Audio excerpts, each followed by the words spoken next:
You know what happens when you work in the dark? Things get done faster. People think I'm joking, but it's true. Research shows that working in the dark can help you focus more, work faster, and even be better for your health. And with all the benefits of working in the dark, why don't we just work in the dark all the time? Here are some interesting insights from an article by UX designer Richard Banham on his experience working at Google and how he discovered the unexpected benefits of working in the dark. First, the obvious benefit is that working in a dark environment can help you focus more and work faster because you have fewer distractions. Working in a dimly lit environment can also be better for your health. For example, researchers pegged this to our ancestors, who used to live in caves or other dark places, and their bodies adapted to living in low-light conditions. This means that our eyes, ears, and other senses evolved to be more attuned to small changes in our. When you remove those distractions caused by bright lights, your other senses will be able to pick up on small changes in the room. So, even though we may not realize it, working in the dark might actually be helping us focus more. But there are also some less obvious benefits. Working in the dark makes meetings more equal. Now, what do I mean by this? Well, when you're in a well-lit room, it can be hard to look at people as faces and determine whether they're repaying attention or not. But when you turn off the overhead lights and rely on natural light or a dim lamp, it becomes harder to tell who's engaged or not. Without being able to gauge everyone's reactions, it's more likely that people will speak up and share their opinions. Banham explains that in the dark, differences in status become less apparent and hierarchy goes out the window. And that's one of the reasons why he prefers to have one-on-one meetings with his manager in a cafe or other public space where the lighting is dimmer than in their office. Working in the dark also helps you build trust with others. We often think of trust as something that needs to be earned, but we also forget that it can be destroyed in an instant. One way to break someone's trust is to stare at them intensely while they're talking. But if you're in a dark room and you're struggling to see who's talking, you're less likely to do that. Instead, you're more likely to lean back and relax, which builds trust. Of course, you still shouldn't stare at people when they're talking. But working in a darker environment can help you be more mindful of how your actions affect others. But what does science say about working in the dark? A study published in the Journal of Experimental Psychology found that people who worked in a dimly lit room were able to concentrate better than those who worked in a brightly lit room. The researchers pegged this to something called attentional blink, which is when you're less likely to notice something on the second pass.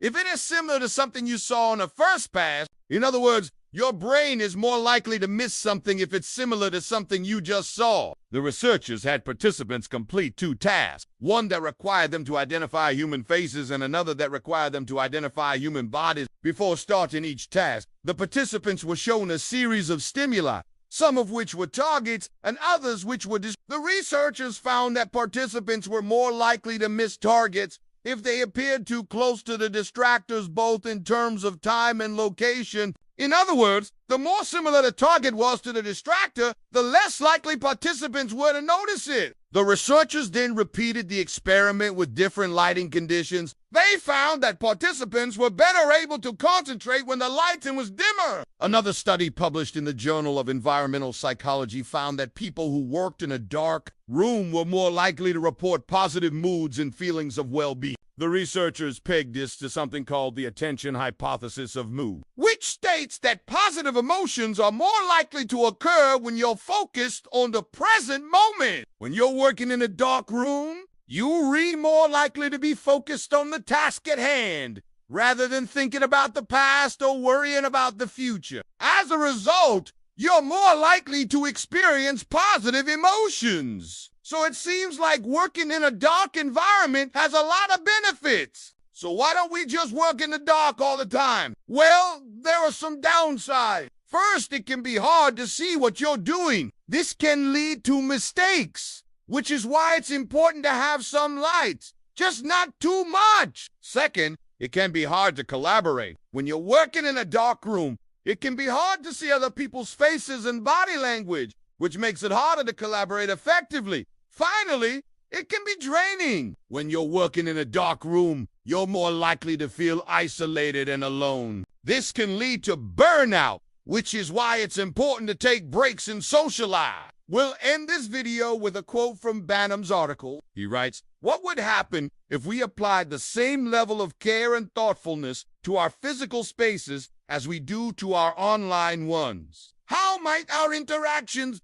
behaviors, and ultimately our business outcomes change? Maybe we should all try working in the dark for a few days and see how we feel. It could be a great way to improve our focus, trust, and overall well-being." So what are your thoughts? Have you ever tried working in the dark? How do you think it went? Let me know in the comments below. I also want to thank our sponsor, Audible, for supporting this video. And now let's get into the benefits of working in the dark.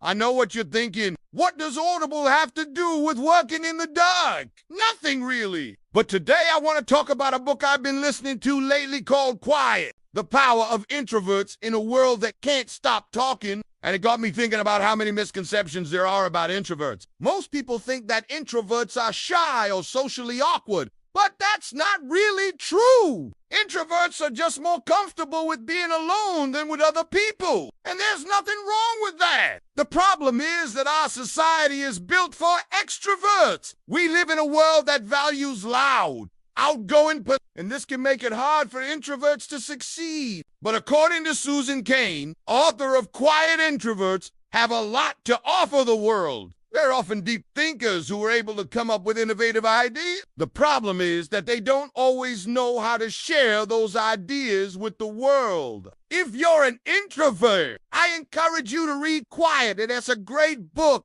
that can help you understand yourself better and how to succeed in an extroverted world. Now back to the video. So what are the benefits of working in the dark? Well, the first benefit is that you'll be able to focus better. As we discussed earlier, working in a dimly lit room can help you focus better because you have fewer distractions. Second, you'll be able to work fast. When you're working in the dark, you're more likely to be in a state of flow, which means you're completely absorbed in what you're doing. This can help you work faster because you won't be wasting time on distractions. Finally, working in the dark can be better for your health. Some research suggests that working in a dimly lit room can help you sleep better, reduce eye strain and headaches, and even improve your mood. Of course, there are also some downsides to working in the dark. It can be hard to see what you're doing, so you might make more mistakes. It can also be hard to collaborate with others. And finally, it can be draining to work in a dark room all day.